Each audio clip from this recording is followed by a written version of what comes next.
नमस्ते, मैं doctor Kamlesh Vagnani, consultant gastroenterologist, international gastro institute, Vadodara, Gujarat. आज हम जीईआरडी के ऊपर बात करते हैं। जीईआरडी क्या होता है? जीईआरडी का मतलब है कि जो हमारे पेट में, स्टमक में जो एसिड बनता है, वो जो नॉर्मल एसिड बनता है वो हमारे पाचन प्रक्रिया के लिए बहुत ज़रूरी होता है।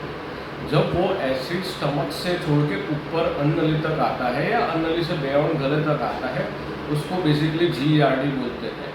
उसमें सबसे कॉमनली सिम्टम्स क्या होते हैं? जो जलन होना या छाती में दर्द होना, एटिपिकल चेस्ट पेन, ये दो मुख्य उसके सिम्टम्स होते हैं। लॉन्ग टर्म पे वो गले में दर्द या गले में अल्सर्स, मुंह में अल्सर्स जैसी तकलीफें भी पैदा कर सकता है।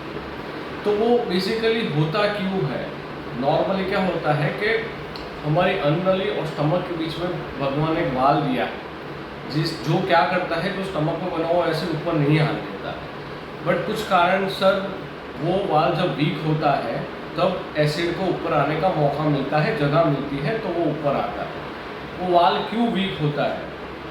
बेसिकली जो ये वाल आजकल ज़्यादा वीक होता है या जीईआरडी के सिम्टम्स बहुत कॉमन हो रहे हैं, उसका मेन कारण क्या है? हमारी लाइफस्टाइल, जो हमारी सेडेंटरी लाइफस्टाइल है, बैठने वाली मोस्ट ऑफ लाइफस्टाइल है, ज़्यादा मोटापा होना, ओबेसिटी है, फिर उल्टी फुल्टी दवाइयाँ, पेन किलर्स वगैरह लेना है, फिर ज़्यादा कॉफ़ी, ज़्यादा टी, बहुत ज़्यादा स्ट्रेस है, हमारा फूड जो बहुत ओवर फैटी मील होता है, cheese, butter, highly recurrent fried food, spicy food, smoking है, अल्कोहल है, फिर खाने के बाद तुरंत सोना है, ये सारी चीज़ें ही हमारे जो वाल है उसको वीक करती है और वो इस बीमारी को पैदा करती है।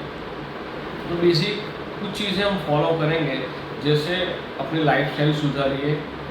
चलो डेली रूटीन टाइम में आपको चलने का मौका नहीं मिल रहा है तो एटलीस्ट शाम को या रात को खाने के बाद चलना शुरू कीजिए।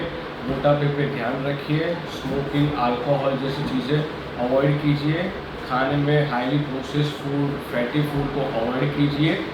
और जब भी ये सिम्टम्स आते हैं तो जल्द से जल्द अपने गैस्ट्रोएंटरोलॉजिस्ट को कंसल्ट कीजिए और उसकी ट्रीटमेंट करवाइए, क्योंकि लंबे टाइम पे ये चीज़ें भयानक बीमारी पैदा कर सकती है, जैसे कि अन्न नली का कैंसर, और अन्न नली की जो हमारी पौड़ाई होती है वो छोटी कर सकती है, जिसके लिए हमें बार बार फिर उसको एंडोस्कोपी से ऑपरेशन करके उसको डायलेट करना पड़ सकता है।